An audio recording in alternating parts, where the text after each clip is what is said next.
সাইয়্যিদিনা ওমর ফারুক রাদিয়াল্লাহু তাআলা আনহু সারা জীবন দোয়া করতেন, আল্লাহুম্মা রযুকনি শাহাদাতান ফি সাবিলিক ওয়াজআল মাউতি ফি বালাদি রাসূলিক। ও আল্লাহ, তোমার কাছে ফরিয়াদ করি তুমি আমাকে মৃত্যুর রাজপথ শহীদে মওত তুমি আল্লাহ আমারে দান করো, এবং তুমি আমাকে অন্য কোন নগরে নয় আমার প্রাণপ্রিয় নবীর নগরে এই মদিনায় আমার মৃত্যুটা দিয়ে দিও। সারা জীবনে এই দোয়া করলেন, কিন্তু শেষ জীবনে তার এই দোয়ার সঙ্গে প্রেক্ষাপট মিলে না, কারণ মদিনায় যুদ্ধ হওয়ার কোনো সম্ভাবনা নাই। চতুর্দিকে বিজয় হয়ে গেছে, চতুর্দিকে ইসলামের ফাতাহ হয়ে গেছে, মক্কা মদিনার সব বিজয় হয়ে গেছে, আশেপাশে আর কোনো যুদ্ধ হবে না, কিন্তু তার দোয়া তো তিনি প্রায় করে যাচ্ছেন। আল্লাহর কি ফয়সালা, আল্লাহ রাব্বুল আলামিন তার দোয়াটা কবুল করলেন। কোন এক ফজরে তিনি মসজিদে নামাজ পড়ার জন্য বের হলেন। তিনি এমন শাসক ছিলেন, নামাজ পড়েছেন না, তিনি নামাজ পড়িয়েছেন। তিনি মুসল্লি ছিলেন না ইমাম ছিলেন। যিনি শাসক হবেন তিনি মুসল্লি হবেন না ইমাম হবেন? আরো জোরে, আরো জোরে, আরো জোরে। শাসকের অপর নাম কি বলেন? শাসকের অপর নাম কি? ইমাম। আমরা ইমাম হলো শাসক দেখতে চাই, আমরা হাইব্রিড জাতের মোষ আর দেখতে চাই না। দেখেন না মোষগুলো কি 2.5 ইঞ্চি মোটা, হাইব্রিড জাতের মোষ। আল্লাহ কোছে দাড়ি রাখ, এরা মোষ রাখে। চেহারাগুলোর সাইজ দেখছেন, মোষ মোটার পেট মোটা 10 মাসের মতো, বাস নেতা। মোষ মোটা পেট মোটা নেতা আমরা দেখতে চাই না, ওগুলো বাদ, রিজেক্ট। আর জাতি খাবে না, তরুণ প্রজন্ম আর নেবে না এগুলো, ঠিক কি না? ওমর ফারুক শাসক ছিলেন আবার ইমাম। ঘর থেকে বের হলেন, যেদিন তিনি শাহাদাত বরণ করবেন বের হয়ে গেছেন মসজিদের উদ্দেশ্যে। নামাজ শুরু করেছেন, প্রথম রাকাত নামাজ শেষ হয়ে গেছে। দ্বিতীয় রাকাতে রুকুতে যাওয়ার সঙ্গে সঙ্গে এক জালিম এসে তার পিছন দিক থেকে ডান পাশে এসে বিষ মিশ্রিত বিষাক্ত চাকু তার পেটের মধ্যে ঢুকায় দিল। তিনি তখনও শক্ত ছিলেন, মোকাবেলা করার জন্য দাঁড়ায় গেলেন, পারলেন না। বুঝে ওঠার আগেই চাকু বের করে তার তল পেটের দিকে 2টা স্টেপ আবার মেরে দিয়েছে, ভুঁড়ি বের হয়ে গেছে। ওমর ফারুক রাদিয়াল্লাহু আনহু ওই জায়গায় ধরাশয়ী হয়ে জমিনে পড়ে গেলেন। সেন্স ছিল না, কয়েক ঘন্টা নামাজ শেষ হয় নাই। সেন্স ফিরে আসার সঙ্গে সঙ্গে চোখের সামনে লক্ষ্য করে দেখেন তার কলিজার টুকরা সন্তান আব্দুল্লাহ সামনে ডুকরে ডুকরে কান্দে। তিনি চোখটা খুলিয়ে বলছেন, কেন? আল্লাহ আমার দোয়া কবুল করে নিয়েছে, আমি শহীদের দরজা পেয়ে যাচ্ছি। আমাকে যে আঘাত করেছে সে কোনো মুসলিম নয়, আবু লুলু মাজুসি, সে একজন অগ্নি পূজক। আমাকে আঘাত করেছে, আমি শহীদের দরজা পাবো, নিশ্চিত আমি শহীদ হয়ে যেতেছি। আব্বা আপনি কোনো টেনশন করবেন না। এবার বলছে, বাবা আমার মহা টেনশন, আমার জন্য পানি আনো। দ্রুত গতিতে 1 গ্লাস পানি যখন তার সামনে নিয়ে হাজির করা হলো, পানিটা তিনি নিলেন, নিয়ে বলছে, আব্দুল্লাহ তুমি কিসের পানি আনছো? এই দিয়ে তোমার ওযু হবে না। আমি তো খাওয়ার পানি চাই না, আমি ওযুর পানি চেয়েছি, ফজর নামাজ হয় নাই। যেরকম সুবহানাল্লাহ। জাহান্নামে যাওয়ার 1 নম্বর কারণ কি? নামাজ ছেড়ে দেওয়া। ভুঁড়ি বের হয়ে আছে, আর উনি কিসের পানি চাচ্ছেন? খাবার পানি না ওযুর পানি? ওযুর পানি। নামাজ চলে যায়, আমাদের হেরফের হয়ে যায়। সব বাদ পড়লেও যে কাজটা কখনো বাদ দেওয়া যাবে না, তার নাম কি বলুন? আরো জোরে বলেন, তার নাম কি বলেন? পরিবারের সবচেয়ে শক্ত শাসন হবে কি নিয়া বলেন? আরো জোরে বলেন, কি নিয়া? পড়িস নাই, শক্ত শাসন যতটুকু হবে হবে। অন্য কিছু করিস নাই, অন্য বিষয়, দোকানে যাস নাই, ব্যবসা করিস নাই, যা করিস নাই, কোনো সমস্যা নাই, ওটার জন্য শাসন হবে, ভালো কথা। কিন্তু সবার আগে জাহান্নাম থেকে বাঁচার জন্য পরিবারকে শাসন করতে হবে। কিসের জন্য বলেন? আরো জোরে বলেন, কিসের জন্য? নামাজ। আল ফারকু বাইনাল মুমিন ওয়াল কাফির তারকুস সালাহ। কাফের এবং মুমিনদের মাঝে পার্থক্য সৃষ্টি করে দেয় হচ্ছে নামাজ। সে নামাজ আজকে পড়ে না জাতি। অতএব নামাজি শাসক হলেই তো জাতি নামাজ পড়বে, ঠিক কিনা বলেন? এই জন্য আমরা যারা নাইট ক্লাবের যারা সভাপতি হয় তাদেরকে আমরা আর নেতৃত্বে দেখতে চাই না, ইনশাআল্লাহ। সবাই রাজি আছেন তো? ওমর ফারুক রাদিয়াল্লাহু তাআলা আনহু তিনি বললেন, পানি নিয়ে আসো। ওযু করলেন। ভুঁড়ি বের হওয়া, তিনি বসে নামাজ পড়বেন না। দেখেন কি তার নামাজের টানটা দেখেন, উনি দাঁড়ায় যাচ্ছেন। সিরাত গ্রন্থে আসছে তিনি গামছা দিয়ে তিনি পেটটা বাঁধলেন, গামছা দিয়ে পেট বাঁধলেন, বেঁধে নামাজ দাঁড়ায় পড়বেন, পারলেন না, রক্ত শূন্যতা, পড়ে গেছেন, মাথা চক্কর মেরে আবার সেন্সলেস হওয়ার মতো অবস্থা। ইশারা করে 2 রাকাত নামাজ তিনি পড়লেন। পড়ার পরে বলছেন, আব্দুল্লাহ কাঁদো কেন, আমাকে হাসি মুখে বিদায় দিয়ে দাও, আব্বা ডাক্তার আনছি। ডাক্তার সামনে বসা হাকিমকে বলছেন, হাকিম কি চিকিৎসা করবা করো। 1 গ্লাস দুধ দেওয়া হলো তার সামনে। 1 গ্লাস দুধ তিনি বিসমিল্লাহ বলে পান করলেন, কিন্তু পান করলে কি হবে, পাকস্থলীতে থাকলো না, স্টমাকে থাকলো না, ভুঁড়িটা ফেটে গেছে, ফুটো হয়ে গেছে, বের হয়ে গেল।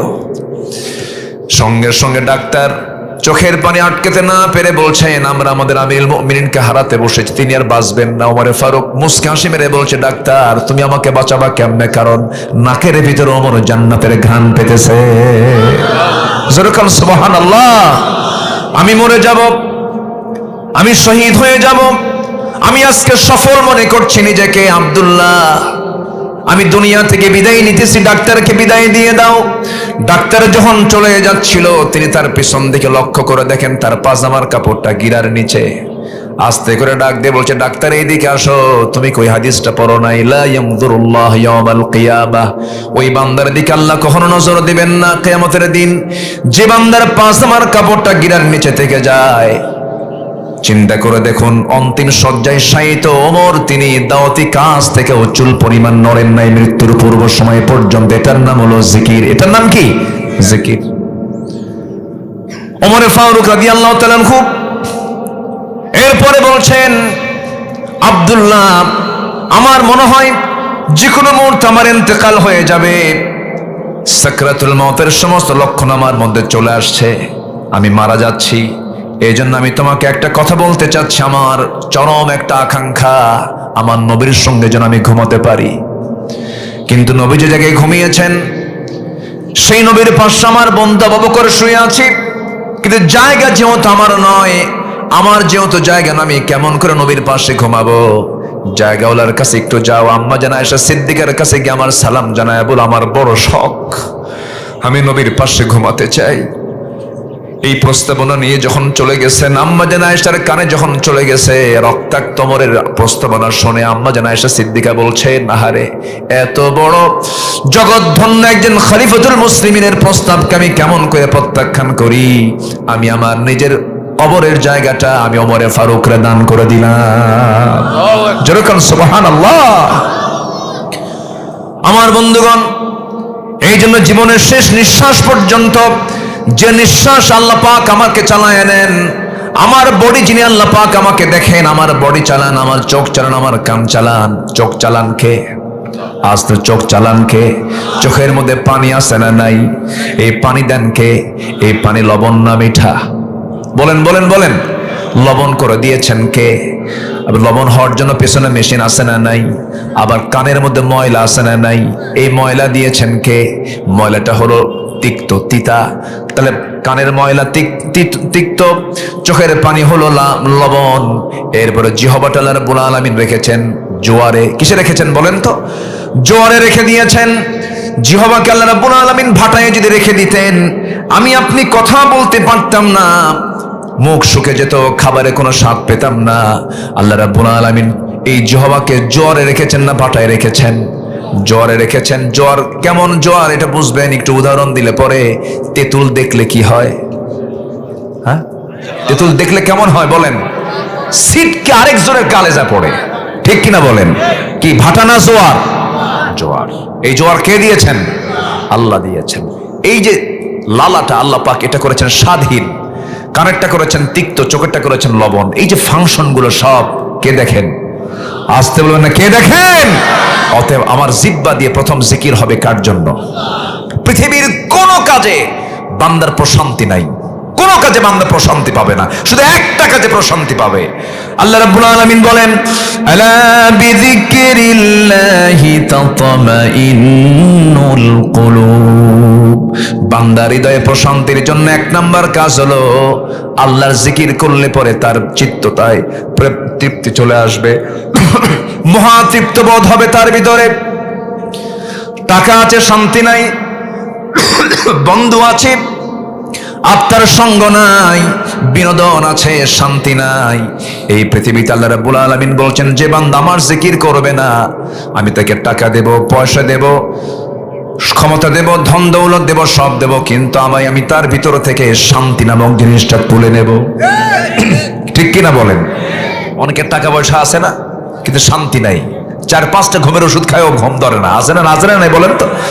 আল্লাহ রাব্বুল আলামিন বলেন, ওয়ামান আ'রাদা আন যিকরি ফাইন্না লাহু মাঈশাতান দানকা ওয়া নাহশুরুহু ইয়াওমাল কিয়ামাতি আ'মা ক্বালা রাব্বি লিমা হাশারতানি আ'মা ওয়া ক্বাদ কুনতু বাসীরা।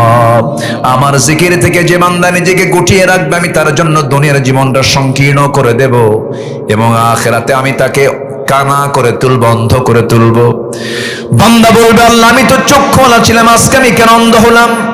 সঙ্গে সঙ্গে আল্লাহ বলবে, আমি তোকে জিকির দিয়েছিলাম, কোরআনটা দিয়েছিলাম, তুই আমাকে ভুলে গিয়েছিস। আমার কোরআনকে ভুলে যাওয়ার কারণে আজকে ওয়াকাযালিকাল ইয়াওমা তুনসা, আজকে তোকে আমি তেমন করে ভুলে গেলাম। বলেন তো এই আয়াতটা কি আশার না হতাশার? কত বড় একটা ভয়ঙ্কর মেসেজ। আল্লাহ যদি আমাকে সেদিন ভুলে যান, হাসরের দিন আমার চাইতে বড় ইতিম আর কেউ থাকবে না, কি বলেন? এই জন্য আল্লাহ আমাকে যেন না ভুলে যান। জিকির করব কার? জিকির মানে হলো নামাজ। জিকির মানে কি বলেন? নামাজ। জিকির মানে হলো কোরআন। জিকির মানে কি বলেন? কোরআন। জিকির মানে হলো সব জায়গায় কার বিধান মেনে নেওয়া। জিকির মানে হলো আপনার দায়িত্ব হচ্ছে সামনে আমানতটা প্রয়োগ করা, ভালো মানুষকে না খারাপ মানুষকে। এখানেও জিকির আছে না নাই বলেন? আচ্ছা আমার বন্ধুগণ, আমি আপনাদের কাছ থেকে একটা সিদ্ধান্ত নিতে চাই আজকে, যেহেতু বসেছি, অল্প সময় এনে বসেছি, সময় আজকে বেশি খুব পেলাম না, তবে আমি আপনাদের কাছ থেকে একটা সিদ্ধান্ত জানতে চাই, সবাই কি আল্লাহর হককে আদায় করতে রাজি আছেন নাকি? 5 ওয়াক্ত নামাজ কোনোদিন ছাড়বো না। হাতটা উঁচু করে দেখায় দেন তো কারা কারা 5 ওয়াক্ত নামাজ ছাড়বেন না? জোরে বলি ইয়া আল্লাহ, আরো জোরে ইয়া আল্লাহ।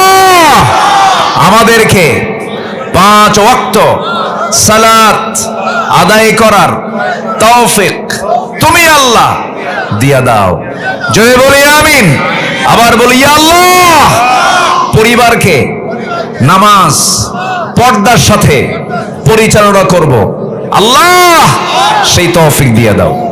জোরে বলি আমিন, আরো জোরে আমিন।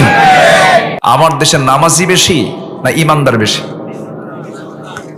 ভালো করে বলি, নামাজি বেশি না ইমানদার বেশি? হুজুর নামাজ না পড়ি কি আছে? ইমান আছে। ফয়সাল ভাইয়ের সঙ্গে বসে এই কথা বলছিলাম, নামাজ নাই কিন্তু কি আছে? ইমান আছে। তাহলে আমরা এমন মুসলমান যে আমরা নামাজ পড়ি না। নামাজটা কার হক? আসতে বলবেন না, কার হক? সবার আগে কার হক আদায় করব? আমার হক কি তিনি আদায় করেন না? তিনি কি আমার সব চাহিদা পূরণ করেন না? হক মানে কি রাইটস, আমার যে অধিকার কে দিয়েছেন সব? খাবার খাওয়ান কে? নাকেরটা বেশি দরকার না মুখেরটা বেশি দরকার? বলেন কোনটা বেশি দরকার? নাকেরটা না মুখেরটা? বলেন কোনটা বেশি এসেনশিয়াল? বলেন নাক। নাক নাক দিয়ে অক্সিজেন যায়, কি যায়? ওটা কে দেন? কারো মাধ্যম দেন না সরাসরি? বলেন বলেন বলেন সরাসরি। তাহলে এসেনশিয়াল যে খাবারটা অক্সিজেন, এটা নাকে সরাসরি দিচ্ছেন কে? এটা আমার অধিকার, কারণ আমার খালেকের কাছে এটা আমার অধিকার, তিনি আমাকে খাওয়াবেন। তিনি কি আমাকে খাওয়াতে কোনো কৃপণতা করেছেন? কোনোদিন কি 3 মিনিট বন্ধ ছিল অক্সিজেন? 3 মিনিট বন্ধ থাকলে কেউ থাকে? কেউ কি বাঁচতাম আমরা? তাহলে আমাকে 24 ঘন্টা যিনি আমার হক আদায় করছেন, তিনি আমার কে? তার জন্য কি আমরা 5টা টাইম মসজিদে যেতে পারবো না? কিন্তু কই, সবচেয়ে কম মুসল্লি মসজিদে পাওয়া যায় কোন ওয়াক্তে? বলেন কোন ওয়াক্তে? ফজর। সবচাইতে মানুষ বেশি বাড়িতে থাকে কোন ওয়াক্তে? ফজরেই।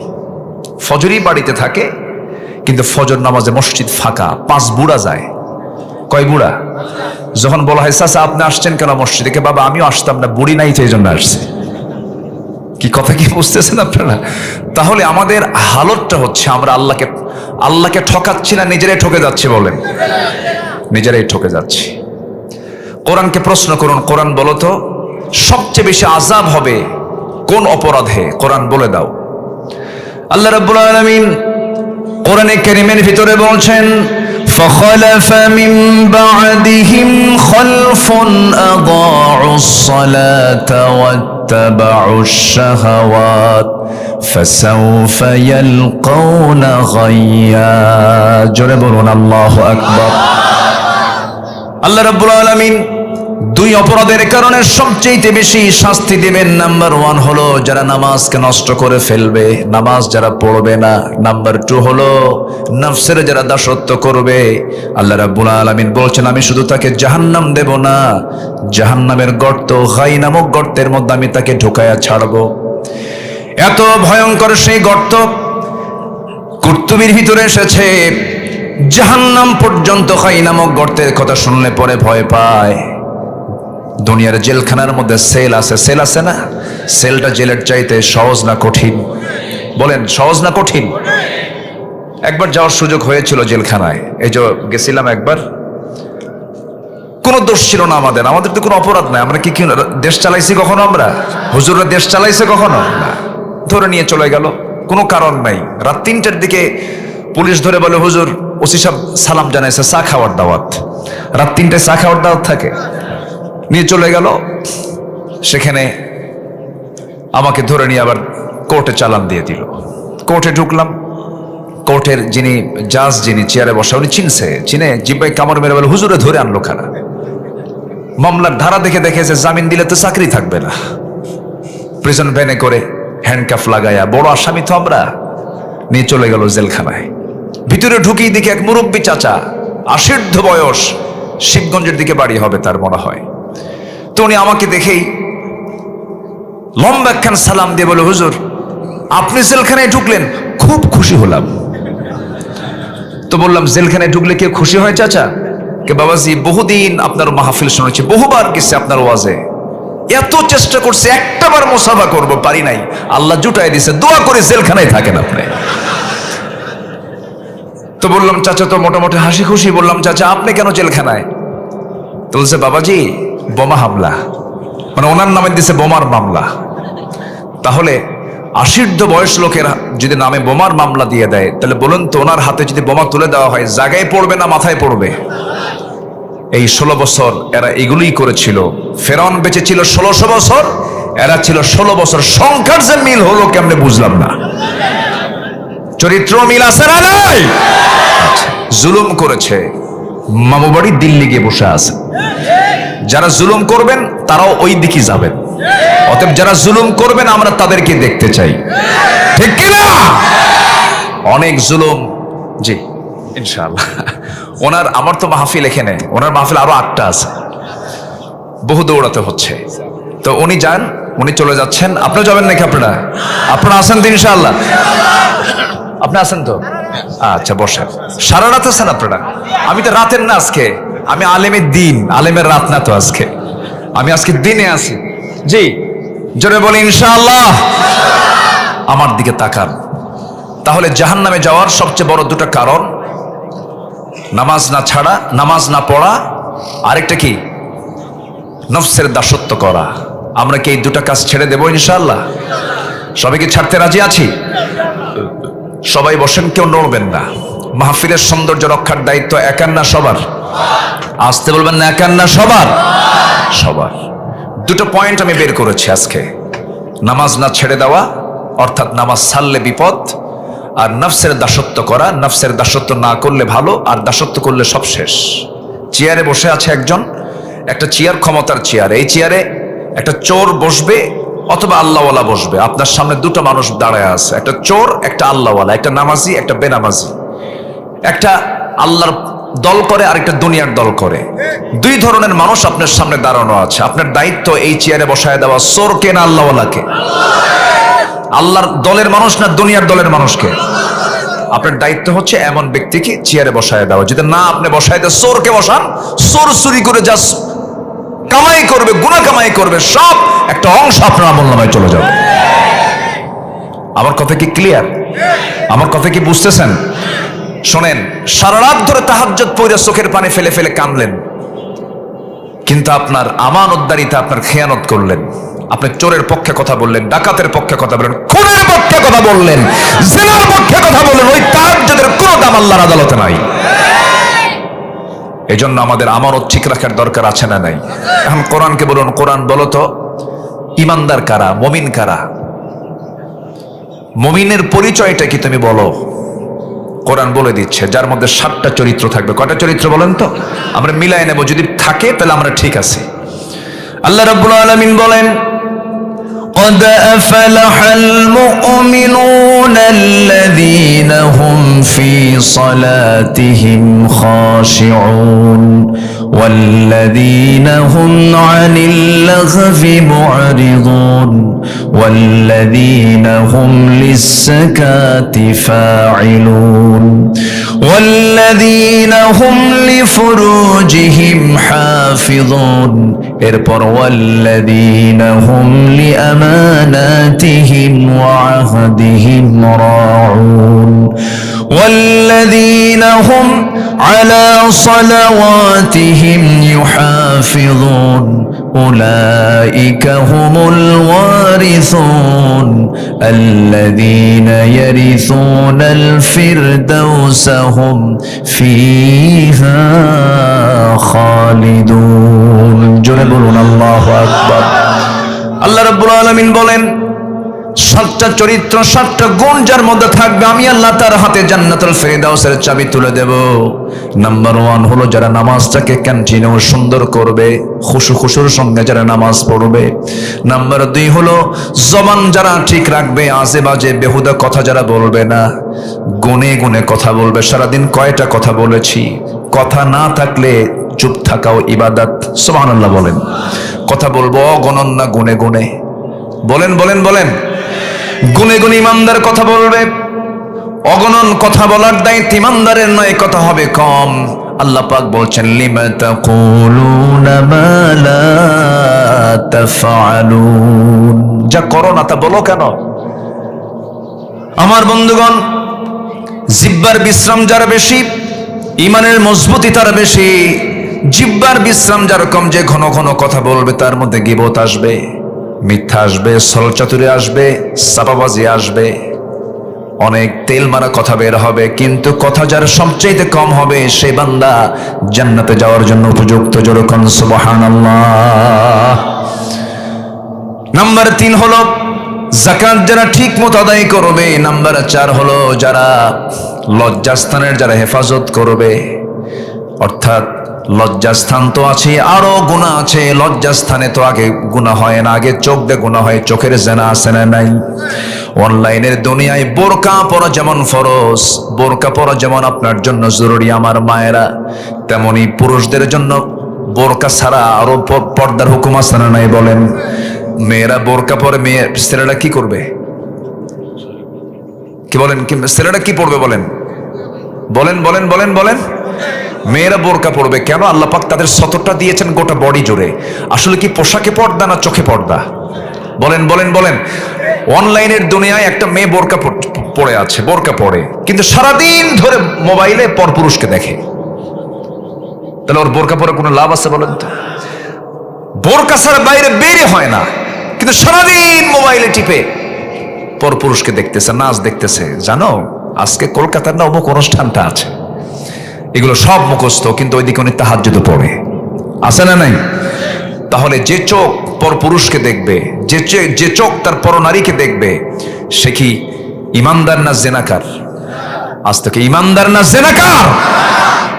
আমি হলফ করে বলতে পারি, যিনি অ্যান্ড্রয়েড স্মার্টফোন যিনি ব্যবহার করেন, তাকে যথেষ্ট যত্নশীল হতে হবে।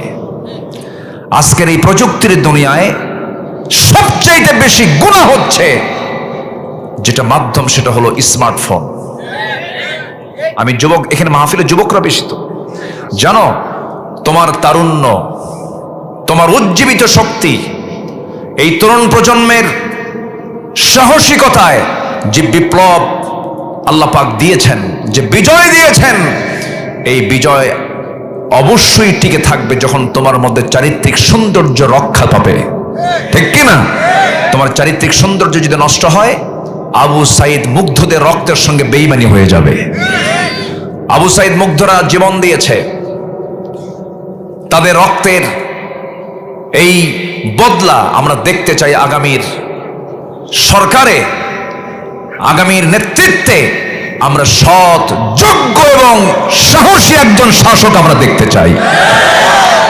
কোন সব সরকার দেখে শেষ করেছি, আগামীর সরকার আমরা দেখতে চাই নামাজের সরকার। রাজি আছেন কারা কারা? হাত উঁচু করে দেখেন মুসলমান।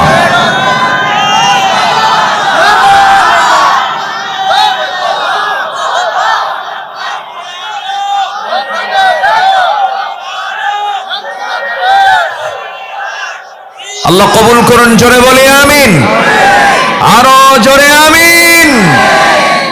সম্মানিত ভাইরা, সময় তো কম, আমি চিন্তা করছি কতক্ষণ আর কথা বলবো।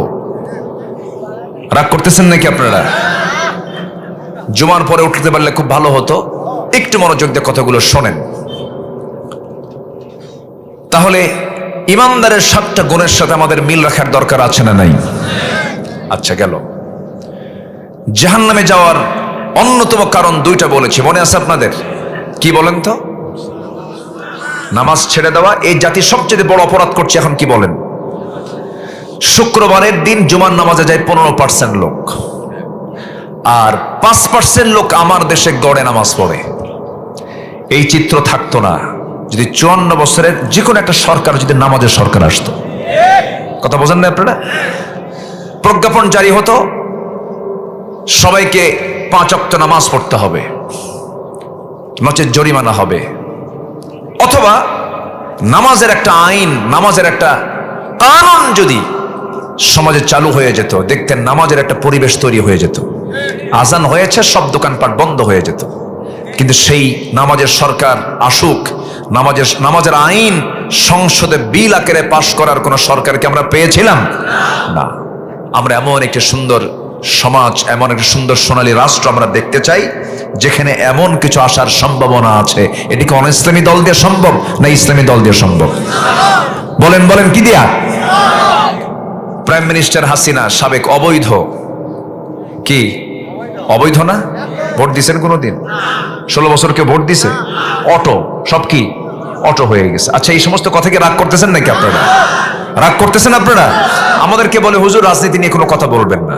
মানে আপনি হোন্ডায় চড়েছেন, যাবেন কাহালুতে, হঠাৎ করে খাদে পড়ে আপনার হাতের কবজি ভেঙে গেছে। এখন রুগী গিয়ে ডাক্তারকে বলছে, ডাক্তার আপনি আমার মাথা থেকে পা পর্যন্ত সব জায়গায় হাত দিবেন, কিন্তু ওই কবজিতে হাত দিবেন না। ওর হাত সারবে? হাত সারতে গেলে আগে হাত দিতে হবে কোথায়? ভালো জায়গায় না ভাঙ্গা জায়গায়? ভালো জায়গায় না ভাঙ্গা জায়গায়? ভাঙ্গা জায়গায় হাত দিলে তো চাঙ্গা হবে। কিন্তু রুগী কি কয়? ব্যথার ঠেলায় বলে সব জায়গায় হাত দিবেন, কিন্তু এই জায়গায় হাত দিবেন না। রুগীর কথা শুনে কি রোগ সারবে? ডাক্তার কি করবে? চুপ থাক, আগে হাত সই করি। আমাদেরকে যতই বলেন রাজনৈতিক বক্তব্য দেওয়া যাবে না, এটা আমরা আগে দেব, কারণ এটা অসুখ। এটা কি? এটা কি বলেন? এই রোগ সারার দরকার আছে না নাই? কি দিয়ে সারতে হবে? কোরআন দিয়া। রাগ করতেছেন মনে হয়? রাগ করলেও কিছু যায় আসে না। বহু জ্বলান জ্বলাইছে আমাদেরকে, বহু জ্বলান জ্বলাইছে। এখন মন খুলে কথা বলবো, কোরআন সামনে নিয়ে কথা বলবো। সবাই আমার বন্ধু যারা আওয়ামী লীগ করছেন তারাও আমাদের ভাই, সমস্যা নাই, তওবা করে ফিরে আসেন। আপনার এমন নেতা পালায় চলে যায়, ইসলামী দলের একটা নেতার নাম বলেন, কেউ পালায় নাই।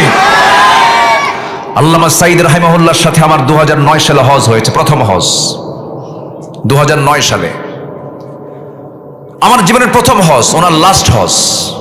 ওনাকে আমরা সবাই মিলে বললাম, হুজুর দেশে যাবেন না, টিপাইমুখী বাঁধের বিরুদ্ধে আন্দোলন চলছে, দেশের ট্রাইব্যুনাল গঠন হচ্ছে, আপনাকে গ্রেফতার করবে, আপনার নামে মামলা হবে। উনি মুস্কে হাসি দিয়ে বললেন, সাইদি পালায়া থাকার মানুষ না। আমার জনগণ, আমার দেশের মানুষ মাজলুম হবে, নির্যাতিত হবে, আর আমি বাইরের জীবনে এসে পালায়া থাকবো, আরামে থাকবো না। এই চরিত্র সাইদি রাখে না, সাইদি দেশে ফিরে যাবে। সবাই পালায়া ছিল, সবাই পালায়া ছিল, ঠিক কিনা? বুঝে নেন, আকলমন্দ ইশারা বাসাত, সচেতন ব্যক্তির জন্য ইঙ্গিতগুলি যথেষ্ট। আমি আর বেশি কিছু বলতে চাই না। আমরা এখন জান্নাত পেতে চাই। কি পেতে চাই বলেন? আমাদের মূল টার্গেট কি বলেন? জান্নাত। জান্নাত পেতে হলে আমাকে জাহান্নামের গর্ত থেকে বাঁচার জন্য দুটা কাজ আমাকে বাদ দিতে হবে। একটা হচ্ছে নামাজ ছেড়ে দেওয়া যাবে না, আর মন যা চায় তা করা যাবে না। মন কি ভালো কিছু চায়? সুন্দরীর নালী গেলেই তাকাতে মন চায় না? দেখেন চুপ করে আছে, মনে হয় সব ফেরেশতা বসে আছে। এই সুন্দরী মহিলা গেলে তাকাতে মন চায় না? এটা কেবল পুরুষ পুরুষ ভাব, এই তো কেবল মানুষের মতো মনে হচ্ছে। মন চায়, কিন্তু মন চাইলেই কি চাওয়া যাবে? মন চাইলেই কি চাওয়া যাবে? চাবো না কেন? কার ভয়ে? আসতে বলেন, কার ভয়ে? মন তো চায় অনেক কিছুই। মন কি, মনের চাওয়ার কি শেষ আছে নাকি? মন বহু কিছু চায়, কিন্তু আল্লাহর জিকিরকে কখনো ভোলা যাবে না। একজন সাহাবীর ইতিহাস মনে পড়ে গেল। সাইয়েদনা ওমর ফারুক রাদিয়াল্লাহু তাআলা আনহু সারা জীবন দোয়া করতেন, আল্লাহুম্মা রযুকনি শাহাদাতান ফি সাবিলিক ওয়াজআল মাউতি ফি বালাদি রাসূলিক। ও আল্লাহ, তোমার কাছে ফরিয়াদ করি, তুমি আমাকে মৃত্যুর রাজপথ শহীদে মওত তুমি আল্লাহ আমারে দান করো, এবং তুমি আমাকে অন্য কোন নগরে নয়, আমার প্রাণপ্রিয় নবীর নগরে এই মদিনায় আমার মৃত্যুটা দিয়ে দিও। সারা জীবনে এই দোয়া করলেন, কিন্তু শেষ জীবনে তার এই দোয়ার সঙ্গে প্রেক্ষাপট মিলে না, কারণ মদিনায় যুদ্ধ হওয়ার কোনো সম্ভাবনা নাই। চতুর্দিকে বিজয় হয়ে গেছে, চতুর্দিকে ইসলামের ফাতাহ হয়ে গেছে, মক্কা মদিনার সব বিজয় হয়ে গেছে, আশেপাশে আর কোনো যুদ্ধ হবে না। কিন্তু তার দোয়া তো তিনি প্রায় করে যাচ্ছেন। আল্লাহর কি ফয়সালা, আল্লাহ রাব্বুল আলামিন তার দোয়াটা কবুল করলেন। কোন এক ফজরে তিনি মসজিদে নামাজ পড়ার জন্য বের হলেন। তিনি এমন শাসক ছিলেন, নামাজ পড়েছেন না, তিনি নামাজ পড়িয়েছেন। তিনি মুসল্লি ছিলেন না, ইমাম ছিলেন। যিনি শাসক হবেন তিনি মুসল্লি হবেন না, ইমাম হবেন? আরো জোরে, আরো জোরে, আরো জোরে। শাসকের অপর নাম কি বলেন? শাসকের অপর নাম কি? ইমাম। আমরা ইমাম ওরা শাসক দেখতে চাই, আমরা হাইব্রিড জাতের মোষ আর দেখতে চাই না। দেখেন না মোষগুলো কি 2.5 ইঞ্চি মোটা, হাইব্রিড জাতের মোষ। আল্লাহ কোচে দাড়ি রাখ, এরা মোষ রাখে। চেহারাগুলোর সাইজ দেখছেন? মোষ মোটার পেট মোটা 10 মাসের মতো, বাস নেতা। মোষ মোটা পেট মোটা নেতা আমরা দেখতে চাই না, ওগুলো বাদ, রিজেক্ট। আর জাতি খাবে না, তরুণ প্রজন্ম আর নেবে না এগুলো, ঠিক কিনা? ওমর ফারুক শাসক ছিলেন, আবার ইমাম। ঘর থেকে বের হলেন। যেদিন তিনি শাহাদাত বরণ করবেন, বের হয়ে গেছেন মসজিদের উদ্দেশ্যে, নামাজ শুরু করেছেন। প্রথম রাকাত নামাজ শেষ হয়ে গেছে, দ্বিতীয় রাকাতে রুকুতে যাওয়ার সঙ্গে সঙ্গে এক জালিম এসে তার পিছন দিক থেকে ডান পাশে এসে বিষ মিশ্রিত বিষাক্ত চাকু তার পেটের মধ্যে ঢুকায় দিল। তিনি তখনও শক্ত ছিলেন, মোকাবেলা করার জন্য দাঁড়ায় গেলেন, পারলেন না। বুঝে ওঠার আগেই চাকু বের করে তার তল পেটের দিকে 2টা স্টেপ আবার মেরে দিয়েছে, ভুঁড়ি বের হয়ে গেছে। ওমর ফারুক রাদিয়াল্লাহু আনহু ওই জায়গায় ধরাশয়ী হয়ে জমিনে পড়ে গেলেন। সেন্স ছিল না কয়েক ঘন্টা, নামাজ শেষ হয় নাই। সেন্স ফিরে আসার সঙ্গে সঙ্গে চোখের সামনে লক্ষ্য করে দেখেন তার কলিজার টুকরা সন্তান আব্দুল্লাহ সামনে ডুকরে ডুকরে কান্দে। তিনি চোখটা খুলিয়ে বলছেন, কেন? আল্লাহ আমার দোয়া কবুল করে নিয়েছে, আমি শহীদের দরজা পেয়ে যাচ্ছি। আমাকে যে আঘাত করেছে সে কোনো মুসলিম নয়, আবু লুলু মাজুসি, সে একজন অগ্নি পূজক। আমাকে আঘাত করেছে, আমি শহীদের দরজা পাবো, নিশ্চিত আমি শহীদ হয়ে যেতেছি। আব্বা আপনি কোনো টেনশন করবেন না। এবার বলছে, বাবা আমার মহা টেনশন, আমার জন্য পানি আনো। দ্রুত গতিতে 1 গ্লাস পানি যখন তার সামনে নিয়ে হাজির করা হলো, পানিটা তিনি নিলেন, নিয়ে বলছে, আব্দুল্লাহ তুমি কিসের পানি আনছো? এ দিয়ে তোমার ওযু হবে না। আমি তো খাওয়ার পানি চাই না, আমি ওযুর পানি চেয়েছি, ফজর নামাজ হয় নাই। যেরকম সুবহানাল্লাহ। জাহান্নামে যাওয়ার 1 নম্বর কারণ কি? নামাজ ছেড়ে দেওয়া। ভুঁড়ি বের হয়ে আছে, আর উনি কিসের পানি চাচ্ছেন? খাবার পানি না ওযুর পানি? ওযুর পানি। নামাজ চলে যায়, আমাদের হেরফের হয়ে যায়। সব বাদ পড়লেও যে কাজটা কখনো বাদ দেওয়া যাবে না তার নাম কি বলুন? আরো জোরে বলেন তার নাম কি বলেন? পরিবারের সবচেয়ে শক্ত শাসন হবে কি নিয়া বলেন? আরো জোরে বলেন কি নিয়া?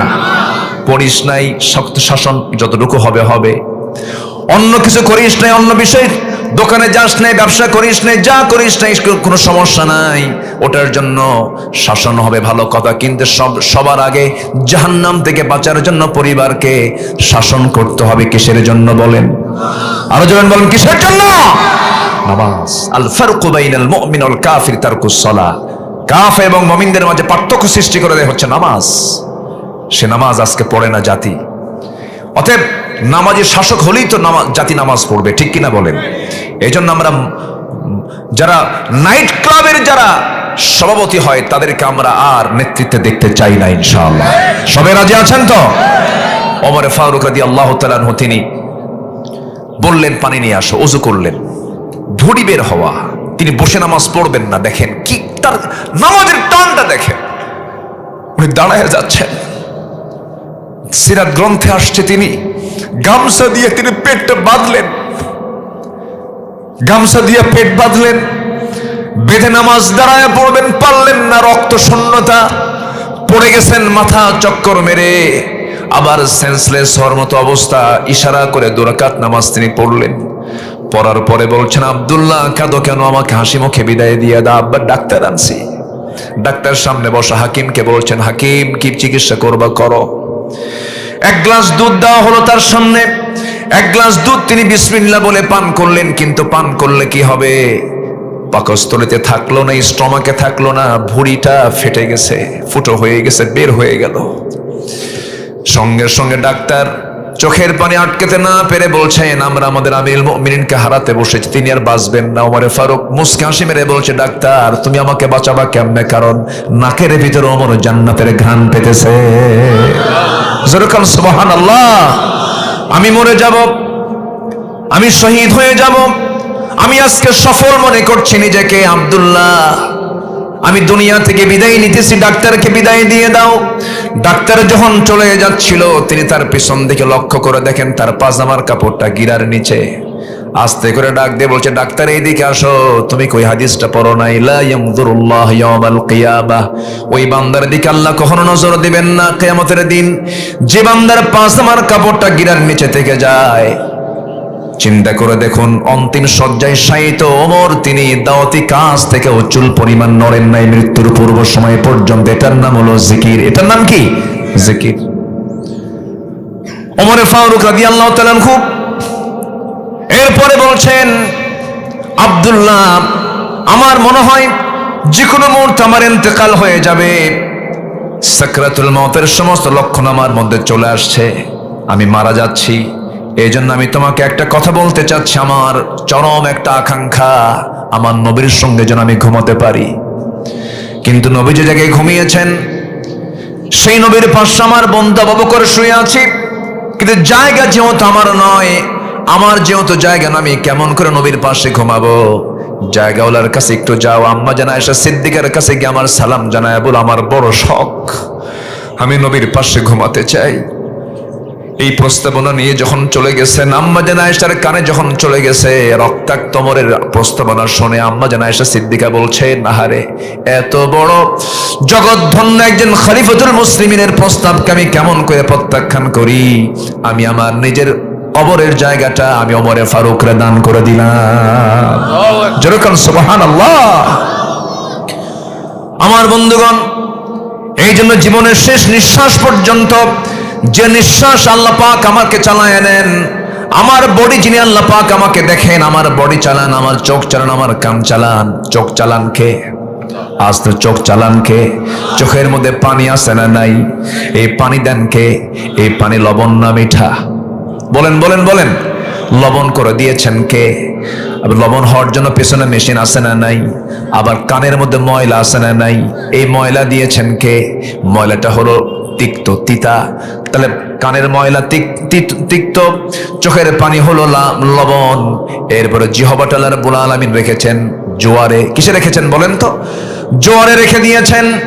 জিহ্বাকে আল্লাহ রাব্বুল আলামিন ভাটায় যদি রেখে দিতেন, আমি আপনি কথা বলতে পারতাম না, মুখ শুকে যেত, খাবারে কোনো স্বাদ পেতাম না। আল্লাহ রাব্বুল আলামিন এই জিহ্বাকে জোয়ারে রেখেছেন না পাটায় রেখেছেন? জোয়ারে রেখেছেন। জোয়ার কেমন জোয়ার এটা বুঝবেন, একটু উদাহরণ দিলে পরে। তেঁতুল দেখলে কি হয়? হ্যাঁ, তেঁতুল দেখলে কেমন হয় বলেন? সিটকে আরেকজনের কালেজা পড়ে, ঠিক কিনা বলেন? কি ভাটা না জোয়ার? জোয়ার। এই জোয়ার কে দিয়েছেন? আল্লাহ দিয়েছেন। এই যে লালাটা আল্লাহ পাক এটা করেছেন স্বাদহীন, কানেরটা করেছেন তিক্ত, চোখেরটা করেছেন লবণ। এই যে ফাংশন গুলো সব কে দেখেন? আসতে বলবেন না, কে দেখেন? অতএব আমার জিহ্বা দিয়ে প্রথম জিকির হবে কার জন্য? পৃথিবীর কোন কাজে বান্দার প্রশান্তি নাই, কোন কাজে বান্দা প্রশান্তি পাবে না, শুধু একটা কাজে প্রশান্তি পাবে। আল্লাহ রাব্বুল আলামিন বলেন, আলা বিযিকরিল্লাহি তাতমাইন্নুল কুলুব। বান্দার হৃদয়ে প্রশান্তির জন্য এক নাম্বার কাজ হলো আল্লাহর জিকির করলে পরে তার চিত্ততায় তৃপ্তি চলে আসবে, মহা তৃপ্ত বোধ হবে তার ভিতরে। টাকা আছে শান্তি নাই, বন্ধু আছে আত্মার সঙ্গ নাই, বিনোদন আছে শান্তি নাই।